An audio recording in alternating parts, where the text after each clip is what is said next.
Sa unang pagbasa, gisgutan sa basahon ni Ezekiel nga ang propeta gidala ngadto sa templo sa Dios didto sa langit o gipatan-aw siya sa sapa nga nag-agas gikan sa pultahan og midagan nganhis kalibutan ug maoy naghatag og kinabuhi.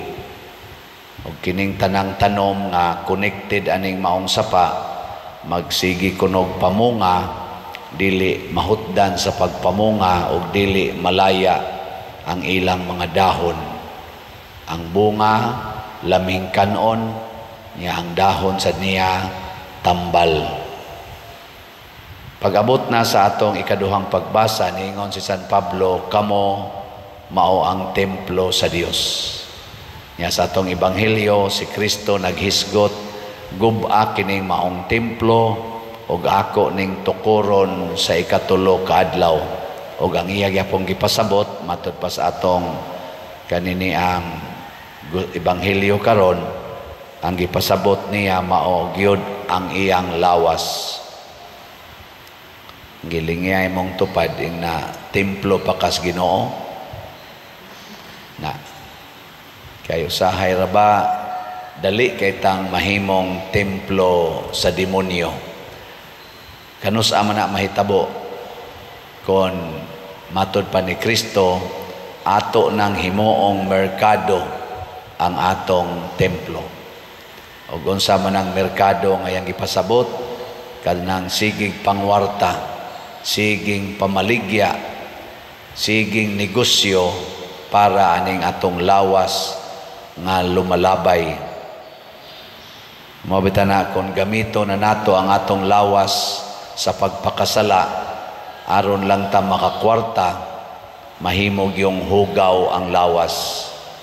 Sama nang dili lang ni pagtamay pero sala man gid ng prostitusyon, sala sad ng mga porn, sala ng mga kani mga malaway nga paggamit sa lawas.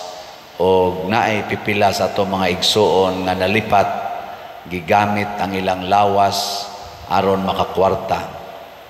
Apil na ng prostitusyon, kanana ang porn o kanini ang pagkabit-kabit kay kasagaran sa nagkinabitay para raman gyud sa kwarta, dili para sa gugma.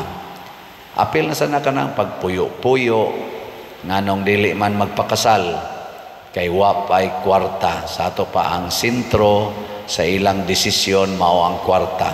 Motong gipanglimbuad ni Hesus ang mga lamisas kwarta, gipanglabay niya mga sinsiyo aron pagpakita nato nga ang kwarta wa nay kapuslanan, dili na makahatag og kabalaan sa templo.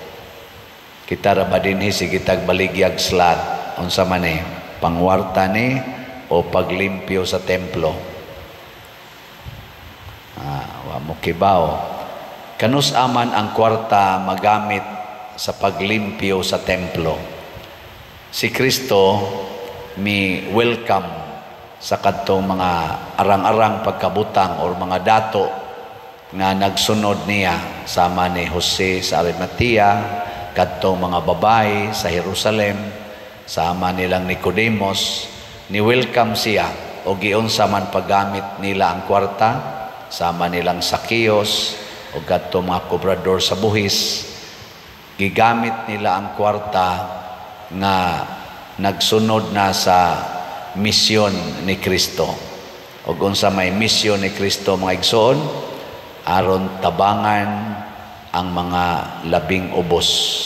So makalimpyo ra din ang kwarta sa atong lawas kung ang atong kwarta gamito na nato sa pag-atiman sa mga labing ubos.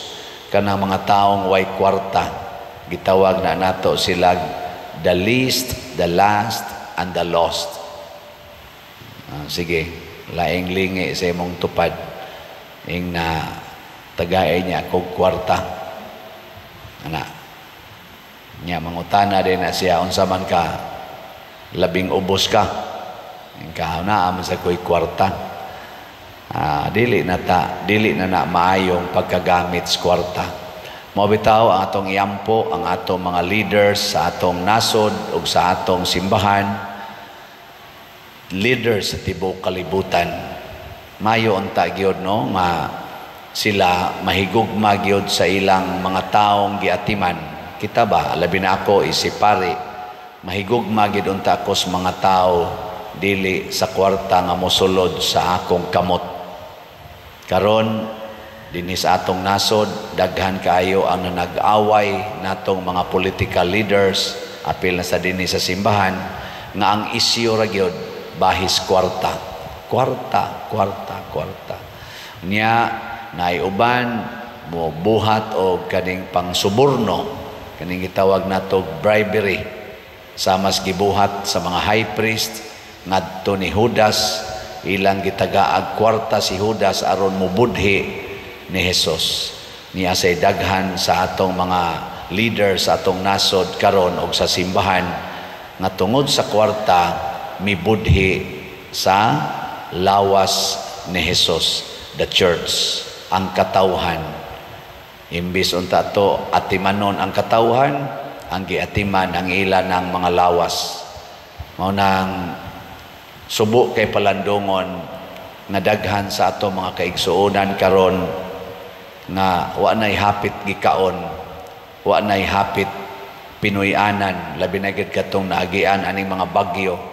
Karon si Marcy murag mao pa say paggawas sa atong nasod na nasay naagian nga mga dito sa atong Northern Luzon, mga 4 na 5 na kabagyo ang niagi. Nya daghan kayo ang nanay namatay, napagiway gikaon, wa nay mga balay. Samtang ang uban natong mga kaigsuonan, labi na gid ang atong mga leaders sa gobyerno, purting nindutag mga balay, nindot kay mga sakyanan, nindot kay mga gisulob, wa magproblema. Pero wa gid sila moadto didto aron pagsigi og buhos anang tanan nilang mga natigom nga minilyon o binilyon paganing uban aron itabang aning nagkalisod. Usahay mantinil kaayo no, mantinil kaayo. Mao tanang naroon na sa atong social media makita man nato gagmay mga para iatop sin ang mga plywood nagbaog-baog ang lawas. Maunay atong itabang sa nawadaan nagbalay mura magsubo kay palandungon samtang ang uban nato mga kaigsuonan minilyon man ang kantidad hasta guys ilang mga ginagmayng mga gamit minilyon man. Matod pa ni Kristo ipamaligya kanang tanan og ihatag ang halin ngadtos mga kabos. Ako sa akong gamayng pamaagi mao ning moingon jud ko dili ko mag-celebrate sa akong birthday karon in a celebration nga ako ray malipay ug ang kita ray malipay dinhing mga suod nako hasta akong pamilya wa ko mag-ingon nga mga onta or unsa diha wa gyud hasta ning ako mga staff dagko naman sa ning mga tiya ng uban ani wa nay kaunay atong ipalit og slot kining atong para ikaon kanang inyong i-donate nako para las akong isulob ipalit na ninyong slot kay magtukod tag mga balay para sa atong mga kaigsuonan manghatag tag pagkaon mga bugas ngadto dinhi sa atong parokya ni ay daghan kay dinhi nga naglisod. Mo nang salamat ninyo nga namalit og slots, salamat ninyo nga nibati min kapader daghan man kaayong tabangonon di na lang ta mohuna-huna gyud nga ato yung tabangan ang tanan igo na tingali kaayo nga maghimo gid ta labing menos sa 61 ka balay ang ato rong himuag balay aw sa 61 ka balay ba ang atong himuon labing menos may nalana last year salamat sa ninyo nakahimo sa taog mga 90 ka balay niya karon sa 61 ng atong gitarget niya muhatag sa tagpagkaon bugas sa buwan sa Disyembre isi pamasko, ato sang targeton mga 3,500 tingali na ka pamilya ang atong tagaan. Sige lang kitang hatag og sitiyo. Nay atong Christ Transforming Union. Nindot kay ning pagkataytula aning sitiyo kay Christ Transforming Union with Mama Mary. Si Mama Mary mao gyud ang tinuod nga templo sa Ginoo. Limpyo kaayo ang iyang lawas, way sala, pero wa siya kwarta, pero way sala. Og tungod ana, diha niya na tao ang manunobos sa kalibutan nga mao si Jesus. Diha ni agi niya ba ni Mama Mary ang kaluwasan. Unya kita sad nga maningkamot sa paghigugma sa ato isig katao nga nagkalisod, mahimo sa tang agianan sa kaluwasan. Muna kining atong ginagmayng paagi, palit aning SBF dag para sa atong kumbinto, o kaning sitiyo para sa atong community, sa mga atong sheltering the homeless, feeding the hungry. Dako kay ni siya og impact sa atong kaluwasan. Ang Ginoo nalay mo padaghan ani, pilo-piloon is Ginoo sa makadaghan. Mao nang matod pa sa panultihon sa mga taong pilosopo, kung gusto nimong usbon ang kalibutan, sugod ug usab diha sa imong kaugalingon. Kung gusto sa natong tabangan ang mga nanginahanglan, pagsugod ug usa ka buok kada adlaw sa imong kinabuhi. Usa lang.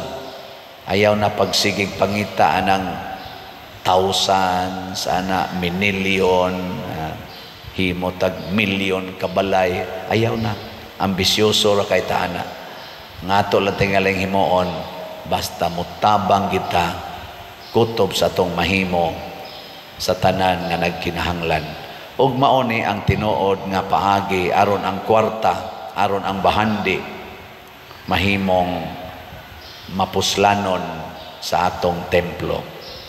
Iampo nato ang atong mga leaders, labi na ang mga leaders sa atong mga nasod, muhunong na aning gubat, muhunong na aning sigig-away, mo-focus unta sila sa pagtan-aw sa tinuod nga nanginahanglan, sa tinuod karon nga naghilak hapit kada adlaw tungod sa kalisod sa ilang kahimtang.